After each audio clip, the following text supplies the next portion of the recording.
Bonjour à tous, la livraison intracommunautaire en détail.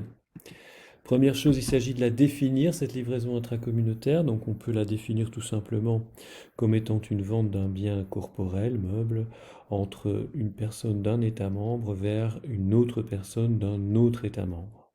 Il faudra également qu'il y ait le transport de ce bien d'un État membre vers un autre. Il est important aussi de noter que les ventes avec montage ou installation ne seront pas réputées comme des livraisons intracommunautaires. Le résumé, donc, c'est un contrat de vente à titre onéreux, un bien meuble corporel et un transport d'un État membre vers un autre. Attention, ça n'est pas encore ce qui permet de l'exonérer de la TVA.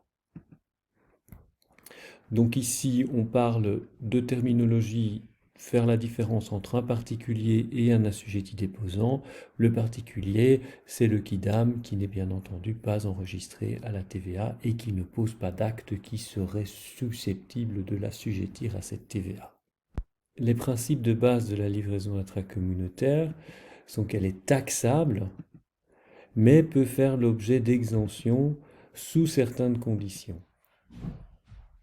Alors, quelles sont les conditions pour que la livraison intracommunautaire soit exemptée de TVA?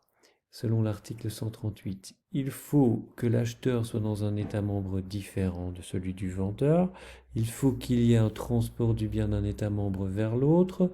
Donc jusque-là, c'est la définition de la vente intracommunautaire. Mais surtout, il faut que l'acheteur de l'autre État membre soit immatriculé à la TVA. Ça, c'est important. Sans cette condition, il est impossible d'exonérer de TVA la vente intracommunautaire.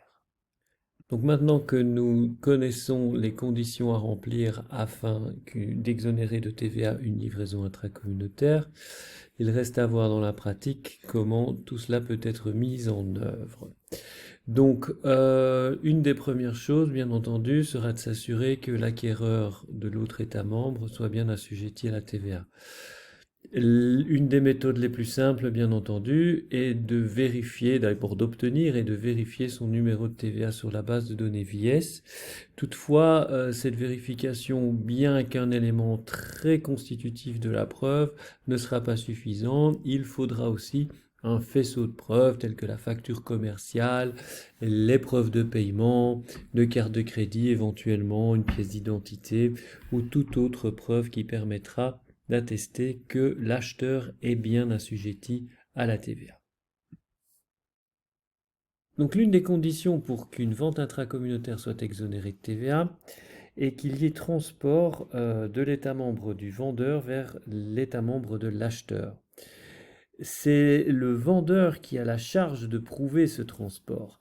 Il pourra le prouver avec un faisceau de preuves, mais dans ce faisceau de preuves, il y a deux éléments très prégnants. Ce sera le document de transport, la lettre de voiture CMR ou le bon de livraison, tous deux émargés à destination, ainsi que la facture du transporteur.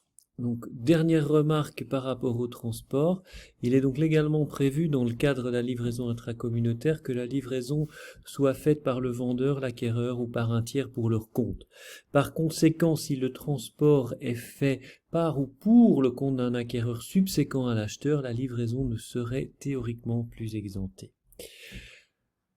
Je tiens à insister sur le fait que la preuve de la livraison est absolument cruciale pour l'exemption de TVA dans le cadre de la livraison intracommunautaire.